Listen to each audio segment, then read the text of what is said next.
দিদিদের বাড়িতে সকাল সকাল পুজো হবে বলে বিশ্বকর্মা পুজো আজকে, সেই জন্য তারপর বাইরে একটু বার গেলাম ঘোরার জন্য। স্কুলের মধ্যে যাবো এখন।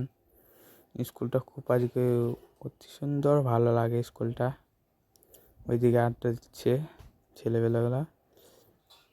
তারপর আমি রান্নাঘরে যাবো ফাইনালি সবজি বাজার দেওয়ার জন্য। রান্নাঘরে সবজি বাজার নিয়ে আসছি কিনে বাজার থেকে।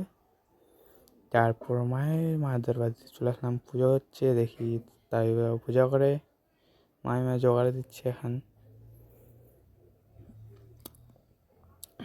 তারপর স্কুলে চললাম আবার রান্নাঘরে। রান্না করছে দাদু, তরকারি রান্না হয়ে গেছে অলরেডি, খিচুড়ি রান্না হবে।